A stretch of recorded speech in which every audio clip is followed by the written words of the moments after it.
अस्सलाम वालेकुम दोस्तों, क्रिकेट की ताज़ा तरीन अपडेट हासिल करने के लिए मेरे चैनल को सब्सक्राइब कर लें। आईपीएल खेलना पाकिस्तान के खिलाफ खेलने से बेहतर है, इंग्लैंड के अजीम बाबर आजम की टीम का मजाक।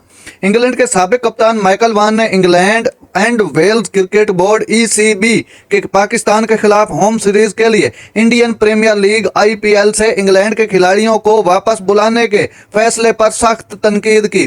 उन्होंने तबसरा किया कि आईपीएल से खिलाड़ियों को पाकिस्तान के खिलाफ सीरीज खेलने के लिए वापस बुलाने का फैसला एक गलत इंतखाब था जो ईसीबी ने किया। इब्तदाई तौर पर वान ने ईसीबी का दिफा किया और कहा कि लीग क्रिकेट पर कौमी जिम्मेदारी को तरजीह देना दुरुस्त काल है।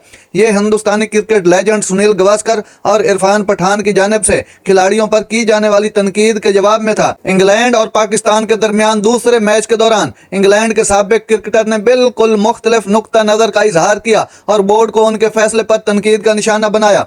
माइकल वान ने और एडम गिलक्रिस्ट ने दावा किया कि ये इंग्लैंड के खिलाड़ियों के लिए अच्छा मौका था और आईपीएल प्ले ऑफ से महरूम रहा।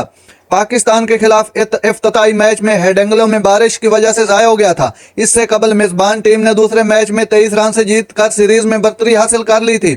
इंग्लैंड के खिलाड़ी जैसे Will Jacks Royal Challenger Bangalore, Phil Salt Kolkata Knight Rider और जोस बटलर राजस्थान रॉयल को कैच से भरपूर लीग से वापस बुलाया गया और उनकी फ्रेंचाइजीज के लिए अहम नॉकआउट गेम से महरूम किया गया। नादरीन, ऐसी बर वक्त खबरें सुनने के लिए मेरे चैनल को सब्सक्राइब कर लें। अल्लाह हाफिज।